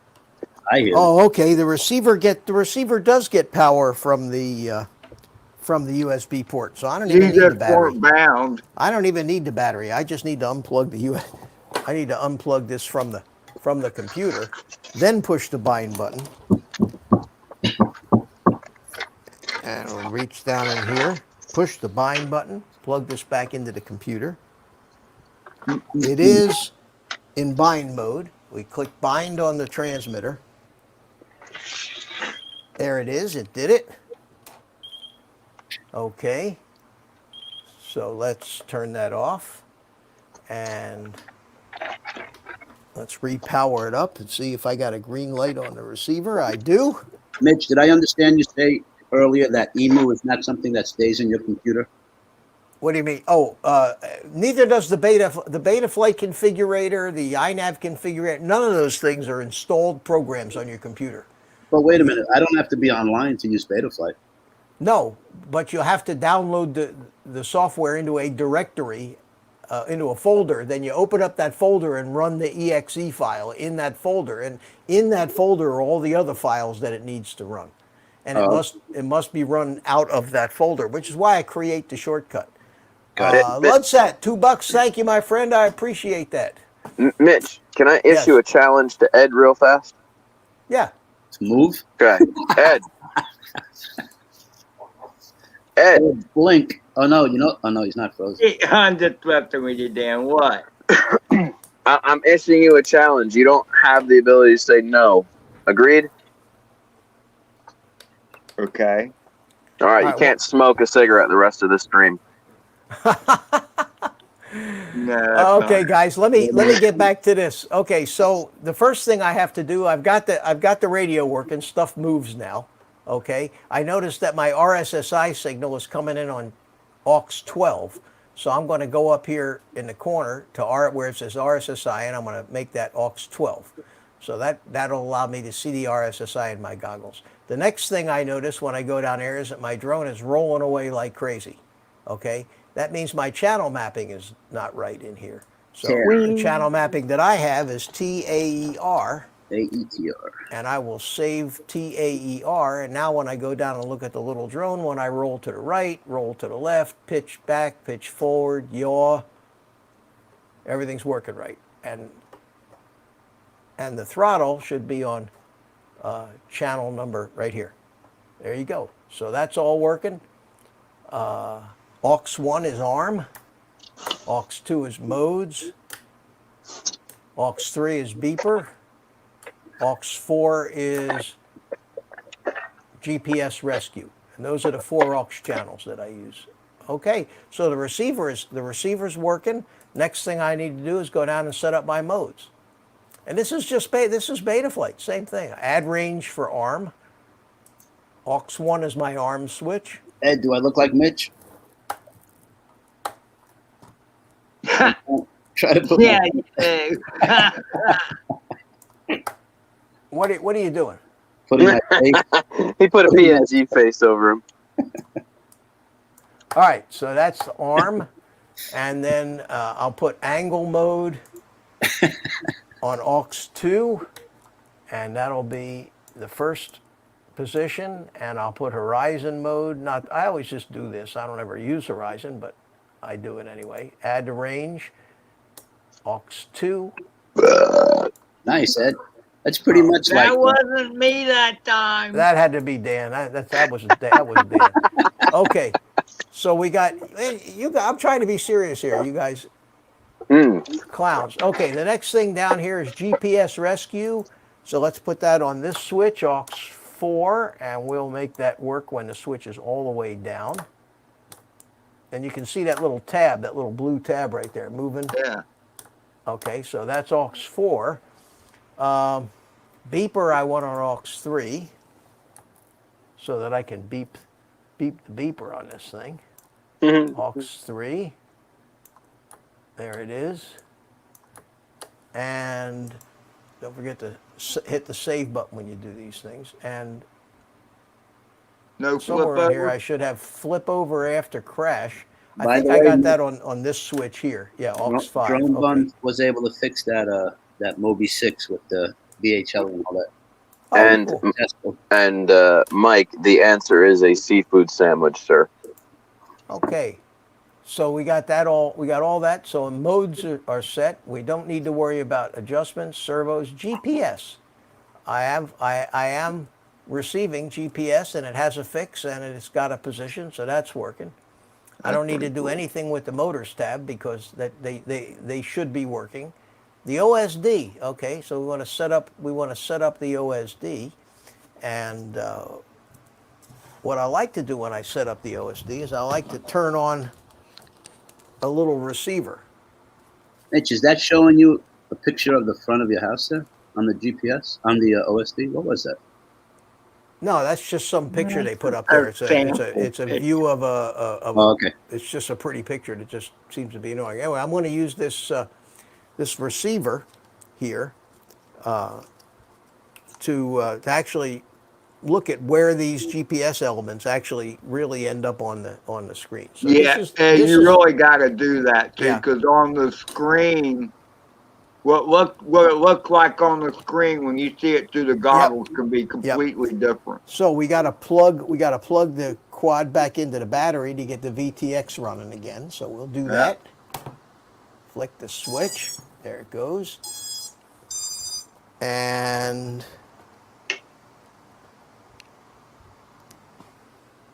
So I guess the real test is flying it, right, Mitch? Tomorrow or whenever? so this quad is on some strange channel. So let's see. Let me turn it off again because it does have smart audio. So what I want to do is I want to connect to the quad, and I want to go into the CLI, and I want to type get VTX. I want to see what commands it's sending. All right, so it says VTX band 4. Hang on a second. And if I'm talking, and remind me to change the thing back over so you can see what I'm doing. It says here,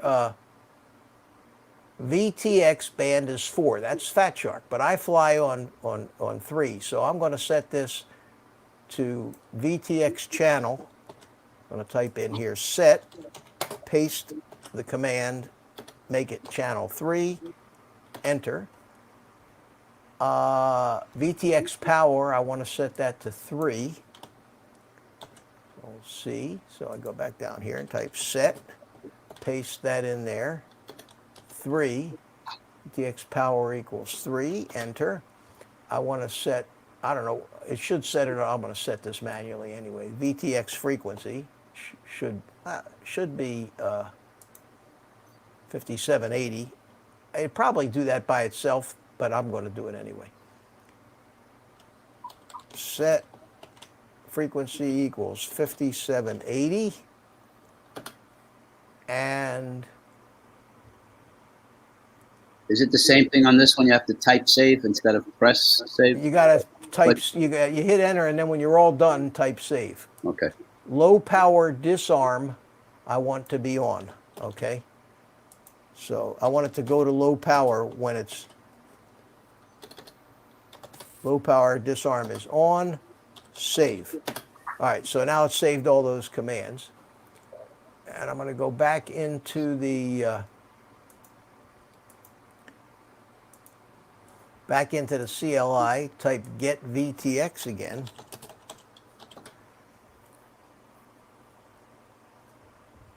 And nothing happened. There it is. Okay. Oh. But couldn't you just do all that with your goggles and your Well, radio? I could, but I want to make sure that it starts out that way. Okay. 57A low power disarm is on 3, 3, and 4. Okay. So let's. Mitch, does smart audio work the same on EMU? Well, once I get the picture up on the goggles, once I get We'll find out. once I have I'm tuned to the right channel here, yeah, I'll find out. So I should be able to turn this on now, and I should see something in the. And I don't know. I don't see a picture. I see a bunch of it's. Let me just do a. Well, you're still in the CLI. It wouldn't be in effect yet, would No, it? I already typed save. Okay, I already typed save. So, like I say, it's possible that my smart audio is not working. But let me go ahead and just do a channel search here. I'll reboot this little receiver and do a channel search and see what comes up with. There's something broadcasting.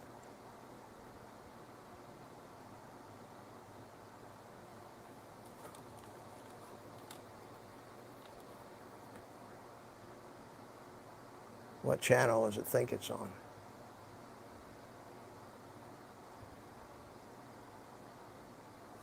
B2. Okay, I got a picture. So let's try the smart audio and see what happens. Okay. Dip. Just Yep. so you know, Mitch, we're looking at the EMUflight screen. Yeah, I know that. Yeah, Okay. you're Just not making going to be sure. able to see this. So yeah, it's working. Features, smart audio. Okay, I got no smart audio in there, so it's possible that I don't have a connection. Is it TBS smart audio? Well, it might be Tramp. I think that I think in the old setup, I had TBS smart audio, but let me go look and see if the Tramp thing shows up. Is it Back. TR or TB? Tramp, band. Oh, Dan's outside now. Look at him. Fat Shark, channel 3, That's what you want, right? 5780, power 20. Power I want to be I think you said 3, yeah. set, confirm, yes. It didn't change the channel though. Back. Did it give you a save and reboot, Mitch? Save and exit. No, it didn't change the channel. So something is amiss with my smart audio connection, and I'm not going to. I'm having the same issue with the Baby Hawk R too, Mitch. And I'm not going to worry. It's changing stuff, but Yeah. then it doesn't save it. I am not going to worry about that tonight because troubleshooting that is going to require taking the top plate off, looking at the wiring, and this is an old Eachine VTX in here, and it's got lights on it to tell you what channel it's on and everything. But I have to get the manual out and look to decipher all that stuff. Okay. Anyway, Dan's puffing on something now, and he was giving me crap about smoking. all right, Cigars, what bro. I I've always what I smoked. want to do right now is I want to go in, and we were in the process of setting up the OSD, right? Right? Yep. Okay, so what happened? Did it just go to a different channel now? Maybe it did change channels. Hold on a second. What else are you running EMUflight on, Mitch? Is this the only one that you're attempting, or do you have other birds you're Yeah, running? no, this is the first time. Well, it's on a different channel now, but it's not the channel that I think. Let me see if I can go over here. What was it? R3 or B something, right? Well, F3 is the one F3, that's the one you I like. set it to. Yeah, it's on F3 now. Okay. So it did change it. So I'll play some more with that. But what I want to do now is I want that on so that I can set this up. So what do I want? I want Bill Metro Jones. Metro Jones. Oh, hi, just Bill. sent you. Thank you, my friend. Thank you so much. I appreciate it. Good to see you, Bill. I want battery voltage. Okay. And let's stick that right over here. Okay, I got to move it up because it's off the bottom of the screen. So we'll move it up to here. All right, that's in there. I want craft name. Mitch 5000. Put that right here. Where did Mitch 5000 come from? I have to know now. Jody. Jody drone shots. When I built this thing, it was a Frankenquad. I took a bunch, and I said we need to give it a name, and he typed in Mitch 5000. I said, sounds good. Is Jody in here? He needs to name my quad now because now it's officially a Frankenquad. I got a one on I call Frankenquad too. I mean, we all have those. All right, I want fly mode. I want to know what my fly mode is. So I'll put that right over the battery voltage. I want my number of GPS satellites. That's always good to see when you have a GPS in there. So we'll stick that down here.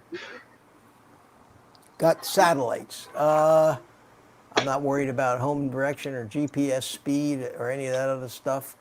I like to have my flight timer 2 that actually starts once the quad is armed. We'll put that down on the right side.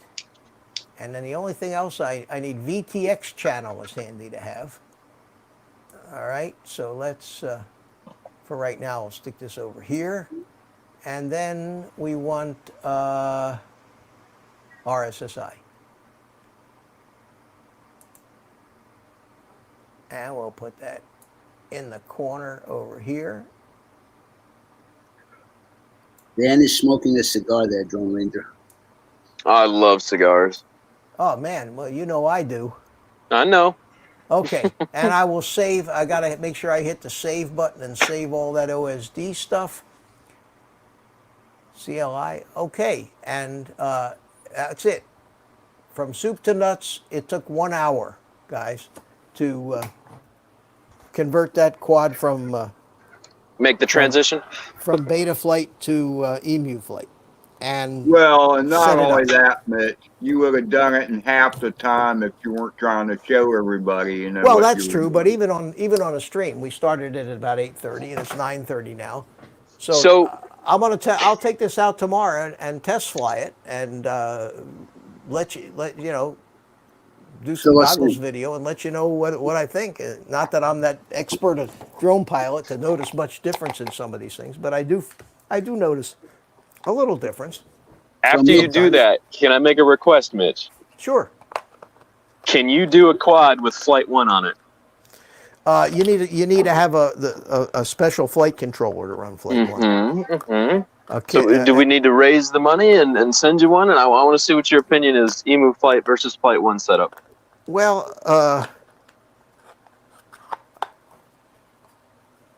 Brent Nunley sent me a quad that had a Flight 1 flight controller in it, and I tried, and I could not get it to work. That's so weird because I hear it's the simplest platform to Yeah, set up. well, and I went through the whole thing, but I think there might have been a little problem with it or something. But eventually, Yeah, it's free. I actually got that Flight 1 flight controller to work on Betaflight, and I've been flying it on Betaflight. You had to make a few resource mapping changes in the CLI, but I did figure out how to get it working, and it worked. Dan? And Yo, Chris Hope suggested naming the quad Huff and Puff. Huff and Puff? Yeah. Huff and Puff. Because I'm sitting over here sucking on a cigar, bro? I guess. You're making me jealous, Dan. I'm sorry. If it makes you feel better, it's a little cheap one because they don't sell expensive ones at gas stations. I don't smoke in the house, so. Neither do I. I'm outside. Okay. I don't even smoke in my car.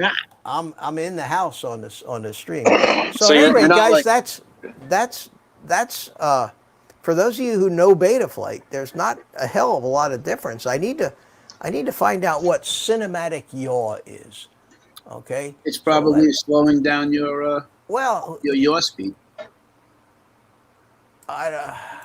It's got a toggle switch. I mean, so let's type here EMUflight.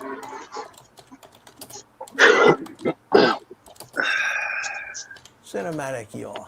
Lost Girl Heights mentioned some time ago that she thought it was just a way of like adding a lot of expo to your yaw all of a sudden. Isn't it slowing down the gimbal speed? Yaw, you know what I mean? Same kind of. Chris, it's officially Huff and Puff. All right. Huff and Puff. So Franken Quad is now Huff and Puff. It sounds weird, but we'll go with it. Oh, I see what this is. It mixes roll and yaw based on your pitch angle. Isn't that cheating? Doesn't that feel like cheating? That would be like cheating. That is cheating. In other That's words, like cheater mode. In other words, depending on your pitch angle, it flies for you. It flies. It adds the yaw for you automatically based on pitch angle. It's like simplifying stabilized mode for kind of acro. Yeah, no, you could still do acro, but it's. I mean, it will make you make smoother looking turns when you don't have to manually add the right amount of yaw, and you know. I will make you a bet that would be great for racing. Yeah. And the problem with it is that once if that's all you fly, when you get your hands on a flight where you actually have to add the yaw, you'll be screwed. Oh, well, now I'll give you that.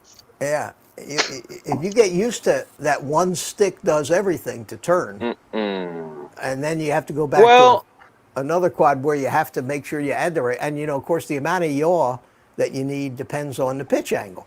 I don't know, because most of the guys that race are almost vertical, and when they're turning, they're using roll. There's no yaw when you got the nose pointed down. It's all. It's like all roll. Yeah, it's all roll. But when you're level, it's all yaw. Right. Because when you're level, if you get it left stick, it just goes sideways. It's starting to sound like Chris Hope now. It's all yaw, baby. All yaw, baby. Yaw. Okay, so that's I thought it might be something like that, and in the Mockingbird tune, on the original Mockingbird tune on the Tynyhawk 1, they did a yaw. They did a mix of yaw and stick like that, and it made it much easier to fly, coordinated. But once you get used to that, you're going to have to relearn how to fly with both hands again. So I guess it has a place. I'll try it. I'm gonna leave it off for the first flight or two, but I might turn it on to see Always make my girlfriend use both hands. I don't want her to forget how. Oh, here we go. Here we go. All right, so how's that's it. That is EMUflight. Not a real big deal, honestly, to install. It's much more like Betaflight than I thought it would be. Think we should try to slap EMU on Huff and Puff? Think the F3 could handle EMU? No, I don't think so. You'd have to look in the list of you go into firmware flasher, and then what kind of flight controller do you have? It's proprietary to Walkera. It's an F3, but it's a proprietary. Forget it, because when you go into update firmware.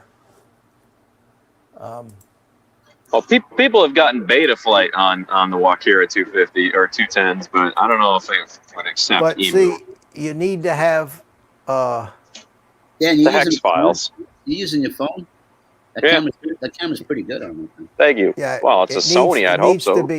needs to be in this. It needs to be in this list here of flight. Now they got a lot of flight controllers. I mean, they got a very extensive list that are supported. Hey, Carlos, what you should be impressed by is my internet connection. That Because it's also- not Wi-Fi. Yeah. Who's your internet service provider? Your cell phone provider? Crap Metro PCS on LTE. But isn't Metro PCS part of T-Mobile? T-Mobile. Still, you don't get the same. You don't get the same service that T-Mobile offers. Yeah, but it's up That's there. it. Their LTE is not bad though. It's pretty good. And the lighting is good. You look cute. Yeah. Compliments. Huh? And Ed, we always know you, Bo. Your screen lights up your face. Ed does not move. The mannequin man. It becomes a rock. Telling you. All right, I'm all clean. I'm all cleaned up here. Got my screens all cleaned up. So now That's more than I can say for me. Well, I'll leave the money on the dresser. Okay. time to take it out. Ray has sent me emailed me a 29-second video. Let's see what he Wait, sent check the me. audio first. I have to even get Ooh, to it. get straight. 29-second video. Click to download. All right, download. How warm is it that you're in a t-shirt? It's 28 degrees up here. I'm so Oh jealous. hell, it's in its 70s right now. It was warm today, wasn't it? Yeah, it's like 77 today. Wow. I don't think it's below 75 right now. It feels pretty comfortable out here. So jealous. Oh, you don't need sound for this. Hold on a second. This is from Ray. From Ray Kelly? Yeah. Is that his backyard? But you should have I got don't know. closer. That's just an alligator. Look at Ed. We used to wrestle those in there back in the day. Yeah, I mean, He must have shot that from his drone, huh? Look. 50 feeling like 70. I should think, unless he can hover. he's from New York. You know he's not getting closer to 100 yards to that thing. That thing's not moving a muscle. Look at it. Well, it's just sunbathing. Yet. Ed's ready I to think it's an alligator statue, to tell you the truth. electrical I don't tape think it's his a real mouth shut alligator. and take it for a ride. Give me a roll of duct tape and I'll make that gator mine. That's it. I'm telling you, swamp guy over here. Cool. Well, Thank you, Ed, if Ray. you catch it, you got to share the gator tail meat with me because I love gator tail. Yeah, it ain't too bad. Really? Oh, gator tail is just fantastic. You've never had gator tail? No. It's a very chewy meat. It's kind of fatty, but man, it just has its own flavor, especially if they grill it and cook it Cajun style. Oh my god. Who was it that was That's eating good. frog legs recently? Who was eating frog I like frog legs too. Louisiana who frog was legs. that? Who was that? Somebody That was buying it at Walmart. Or Yeah, yeah. Where was that? I Ed? like Oh, frog that legs. was Ken. That was Ken Hofbauer. No, they're good, man. believe you can buy frog legs at Yeah. Walmart. Why not? Good stuff. It tastes good, man. It tastes like the closest meat it tastes like is chicken. It's almost on point, so you wouldn't tell the difference. If I gave you frog meat, you wouldn't tell the difference. I could see Chris They say staring about at everything. possum stew, They say taste just like chicken. some Yeah. turtle pie. I don't know, man. I like frog legs. They're good. I eat weird stuff. Pickled pig's feet. Like, they got that down here. I didn't Oh, think I'd like it, but I man. like it. No wonder What? you Don't have give me that trouble look, with bro. you. Gizzards? I like gizzards too. Oh, that's right. It was Plummet FPV. That's right. He was the owner of frog legs. Hey, look, man. I didn't earn this physique by being a skinny guy. What does it mean to gig them, Chris? I'm not sure what that means. That's when you take a pole and Oh, figures. stab them. That's the fun part for Chris, apparently. Listen, I went out on Lake Okeechobee one night at midnight in an airboat, and that's what they were doing, gigging frogs off the front of the boat like this. and- Sparing them. Man, they Oh, man. scream too. Oh, It depends I on the was- ones you get. there was 2,000 mosquitoes per square inch out there. No, I'll give you that. Yeah. Oh, and this airboat had an old piece of junk Cadillac V8 motor on it. Oh, so it chugged a lot. No, it kept quitting. It kept Oh, quitting, geez. and every time it quit, you could hear the 50 million mosquitoes heading your way. You know, because when you were moving, it was sucks. okay. But oh man, that was the most miserable thing I'd ever done. Never again. Never again. Most fun. Yeah. Chris Hope. Boy, is he a country bumpkin? Oh, I'll tell you what. So let me ask you a question. No, no joke. All that I just went through for the last hour, you think that was that worthwhile? You know what I think it does? I think it takes away the fear of trying it yourself, because it didn't seem that difficult. Let me ask you a question. What did you name this video? This is my typical live stream, but I did put a subtitle in, installing EMUflight on a quad. Then it was worth it. Yeah. Tutorials out there. Some of the stuff that I did was the same as you would do it in Betaflight anyway. So for people who are still learning or unsure about Betaflight, I hope this helped a little bit. I didn't want to. Not only that, we got hanging out with a cool bunch of people, you know. Well, yeah, Mitch froze. we always do that. Did I freeze? No. For a second. You froze for a second. No. Really? Yeah. Everybody else was still moving. You were the only one paused for a second. I can freeze. Just be you always freeze. Whenever your videos freeze, they always catch you with the worst possible face. Yeah. Except for Ed. Ed's the only one that freezes and nobody notices. No, Ed's like a stat. He sits there like a statue. There's times I was ready to call 911. Send them over your way. You don't have to worry when I do that.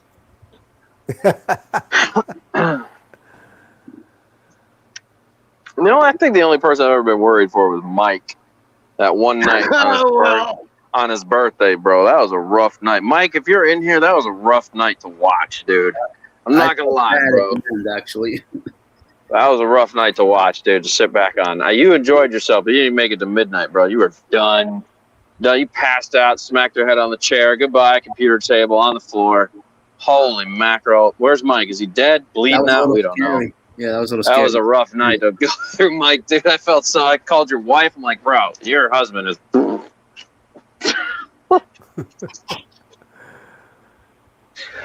was worth it. I knew it was Does okay. EMUflight come with a flight controller, Mitch? Say what? Does EMUflight come with a certain flight controller? No. No. No. Okay. EMUflight is like Betaflight. You can virtually put it on the list of flight controllers that they have targets for. Covers just about every flight controller that they make. I guess he kind of had to be there, no fly drone, because he took it down. That video is done. It should be down. That's for what video? That stream. Oh, yeah, well. So you're telling me he's not like BTDR where he leaves his nose pick video up? Here we go. I got you covered, John. I'm watching the chat, not like Ed Mannequin. And I understand Dan can't. So you know what? I think if this indeed has tramp in it, this thing, I need to go back into EMUflight and change that port, the ports tab, from smart audio to tramp. That makes sense, Carlos? Yeah. Maybe that's why my smart audio isn't saving on the Baby Hawk R. Is that on configure? No, that's what page? No, I think EMAX uses nothing but TBS smart audio on all their stuff. So let me run this. You had EMAX? Tynyhawk or Baby Hawk, yeah. Oh, the Baby Hawk. Ed is recharging, yes, absolutely. Where's your charging cord go into your head? You don't want to know. The back of the head?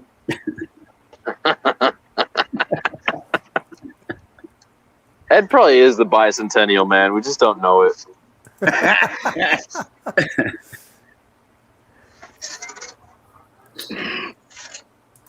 All right, guys. She was kind of let's, thick. let's do that and see if that Helps. helps. Not that I'm going to test it tonight anyway, but let's connect to that and go into ports. And right over here on the VTX tab, which is on UART3, I will change it to tramp and then save and reboot and see if that doesn't make it work better. And I'll fool with that tomorrow. Out at the field. You save it? See how it flies. I did. I saved and rebooted. So we are okay. There we go. Ed, when are you going to get rid of the crosshairs? They're bugging me. You have a lot of OSD on there. Does he? Well, the name. Yeah, feels like a lot. I have 4 things: channel, mode. What else? Like RSSI and voltage cells, all you really need. Maybe a name like, Screw Ken Heron or something like that. That always works. That's a good name to put in there. I did get rid of the crosshairs, and I also changed my voltage settings so it doesn't say land now all the damn time. Yeah, that's good. RC funds diversions. Why would you choose EMUflight over Betaflight? Okay. Why do some people choose Fords over Chevys? I don't know which one is better. I haven't flown the EMUflight, and I'm maybe not the pilot to evaluate these things. You maybe get some guy like Mr. Steele to fly it. And what is it supposed to do in theory? What is it supposed to do? Well, they say that it's you get a better, from what I've heard, a more intuitive and better stick feel. That it's an easier thing to fly. Now, are they talking about with that cinematic yaw thing turned on? Because that's going to make it a lot easier to fly. It's going to fly more like a model airplane that way.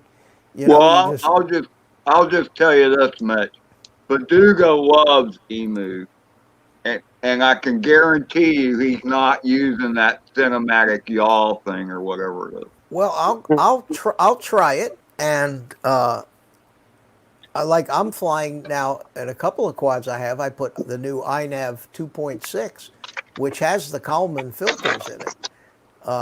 You don't use RPM filtering, and this is and they're actually they're smooth as silk. I mean, it's I like the way the INAV flies in that quad better than the way Betaflight flies. But then again, it may just be a placebo effect. Maybe I expect to like it better because somebody told me they liked it better. So, there's probably some truth to that. Yeah, hard to say. Hard to say. And I'm not talking about phony placebos. I'm talking about the genuine placebos here. You mean really artificial?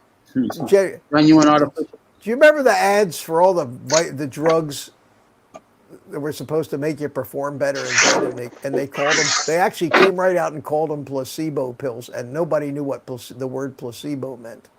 So, oh, no way, really? Yeah. So the name placebo kind of for a long time years ago, people thought it meant performance enhancing instead of just sugar pill or phony. So we used to joke and say, I don't want one of those phony placebos. I want a genuine placebo, man. The real fake stuff. The crap they can't get people to believe. It's unbelievable. Every day. Every day. Yeah. Well, like they say, Mitch, it was Barnum and Bailey's. Sucker is born every day. Yeah. Yep.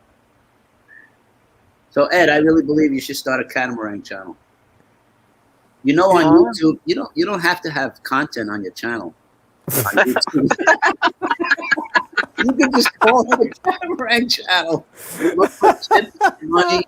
Come on, you can do it. Oh man, you guys are okay. I'm sorry. Oh, thanks, Mitch. I'm tired. I don't get the multiple channel thing because it's hard enough to get watch hours on just one channel, much less having a plethora of them. Well, Dan just changes his channel name. He leaves the drone worship part in there. And do you ever notice does anything happen if you to your view count or your search SEO stuff?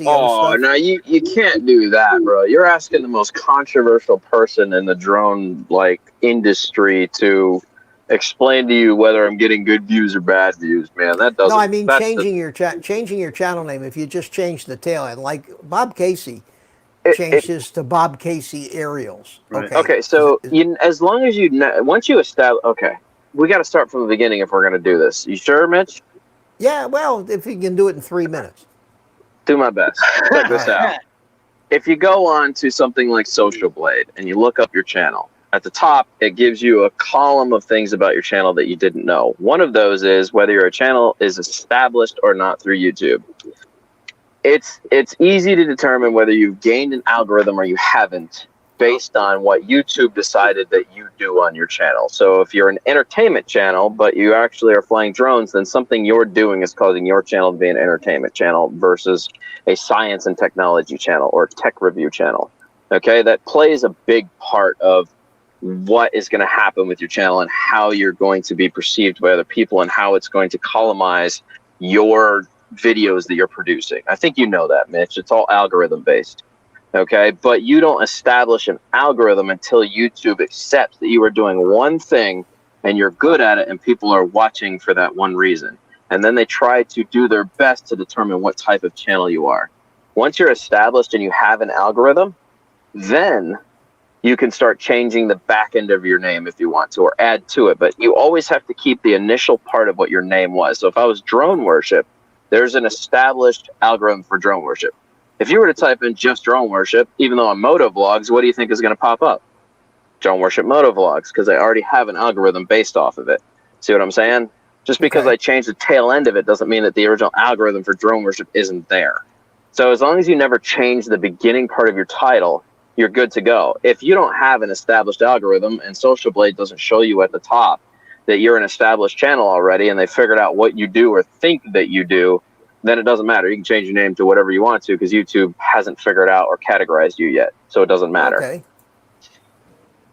I get it.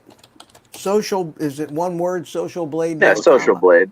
See, I don't care about any of that shit. That's going to tell you how much you're going to make too. Yeah, it's going to tell me analytics made easy. Enter a username from YouTube. Okay, old guy. It gives you a lot of information that you need to pay attention to besides just analytics. It really helps you understand your channel a lot better. Okay, old guy in a drone, 1,240 subscribers, 92,000 views, 253 uploads. So Keep what going. Else is it? What's your potential bucks? Where's it say? All the way to the right. Integrated platforms, helpful pages, YouTube. We're YouTube certified. It's not telling me anything. It's just advertising Social Blade. So it hasn't categorized your channel. It would be in the top column. Here we go. Supported platforms, top lists, live counts, real time, consulting, compare, blog. It should say channel type, and then if it says NA or none, then it hasn't established you yet. I don't see. It would be at the top, I think, far right-hand corner by your view count and all that stuff. It should say channel type, unless they've changed the interface lately. I don't think it's changed. I'll have to figure this out. I can't do a screen share because I'm on my phone. They want to sell you a premium membership anywhere. Top lists. I don't care. Top 250. That's not me. Supported platforms. Twitter. Oh, they're just talking about Social Blade. Most of this is about Social Blade. Oh, that's right, Mike. Oh, I know what I got to do. Okay, I see. I had to click on my channel name. Yeah, your channel. Oh, well, I mean, it came up and I thought that was it. I had to. There was only one search result. Okay. Yeah. Oh, hey, man, I'm. What is it labeled you as? Channel type. Entertainment rank, country rank, channel type entertainment. See what I'm saying? So you still haven't established the correct algorithm for your channel. the way you do that is you make tutorial videos. If you're trying to be science and technology, then you need to start making tutorial Well, videos and adding I'm tech happy. review. I'm happy to be entertainment. Well, I no, don't want to. I get it, but we're trying to explain to everybody else how that works. So once you I see. I get you. establish, so right now, Okay. you're established. They've established that you're an entertainment channel, right? So unfortunately now, old guy in a drone, you can't remove any of that. You can add to the end of it, but you can't remove what you I already see have. what you're saying. Okay. Okay. Old guy in a drone goes fishing. Right. So you could go exactly. You could just add on to the tail end of it if you wanted to. Old guy I don't want to change. I don't want to. I really don't want to change it. I mean, I got to see. So to get back to your original question, to answer it now, I got a C, man. They gave me a C. Yeah, you asked. You asked me. You asked me if I see a difference when I change my name, and the answer is yes. It's normally a positive change. So because I went to Drone Worship Motovlogs, now I'm getting a lot of motovlog people that are stopping in and commenting and doing things. So the tail end of that definitely has a lot to do with, you know what I'm saying? You just have to make sure you're established. Like I'm a tech channel. It says tech and whatever. You know what I'm saying? Yeah. And that happened because I made a bazillion tutorial videos showing people how to modify and all that stuff. So, you know, I'm trying to change mine now to entertainment. I don't want to be a tech channel anymore. I want to be an entertainment channel. So now I have to do more motovlogs and vlogging and travel stuff to get that to transition over to entertainment instead of tech. But it takes a while. It takes a while. Keep it up. They're going to label you as a scooter channel. There you go. I'm fine with that, dude. I have no problem with that either. When you type in scooters, you'll see wheelchairs involved in that one, not just old people on those little electric scooters. Yeah. Whee! So, Mitch, did I hear you say you have a C rating? A C rating. So does Mike. Yeah, Night Train. So we're in good company. Is that good? C? I don't know what it says. Look, I never intended for this to be any more than a lot of fun. Anyway, and then I hope it still is. It is. I my hit moments. B+ one time, and then after a while, it dropped back, and my views started to drop off real heavy. So I think we know that took place about 2 years ago. Yeah, well, that was a That's when episode, I started. A YouTube episode we'll all remember. Oh man, hey, I do what I do. Yes, you do, Dan. Well, guys, I think I'm gonna call it a night here. Yeah, I'm gonna call it a night. I think glad we actually did get to talk some technical stuff and some drone programming stuff. Hopefully, was somewhat valuable. But and it's late, and go back and watch it again if they need help. Yeah, there you go. All right, so let me thank my guests. Thank my guests for coming in. Thanks for Carlos. Care. Keep smiling, Dan. Keep smiling, Ed. Everybody have a great week. Mitch, take the rest of the day. Right, Take care, everybody. Take care. Toodles. Final words, young man. Toodles. See you, Dan. Thanks for coming in, buddy. Good to see you. Hey, and that just leaves me and the monkey. So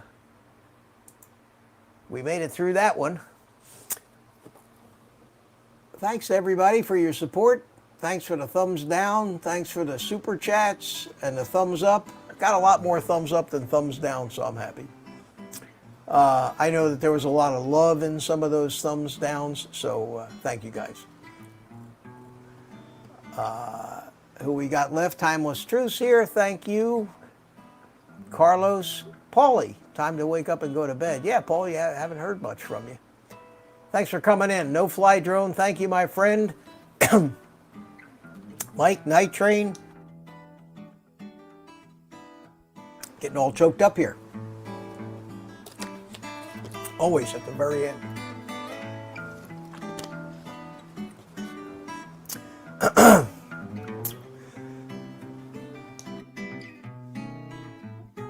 Losing my voice. Rat, thanks for coming in, buddy. Good to see you. RC Funds Diversions, No Fly Drone, and who else we got here? We got, damn it, Chris Hope. Thank you, buddy. Good to see you. And I'm going to stop talking and go smoke a cigar and help my throat. with that, guys, thanks for coming in. I hope you all enjoyed it, and I guess then I'll see you around in the chats and panels of some of the other live streams during the week. And be back here next Sunday, 8 o'clock, me and Spank, and we'll do it again. So with that, take the rest of the night off, go play with your drones, and I will turn it over to my trusty sidekick, Spank, the monkey, to say goodnight.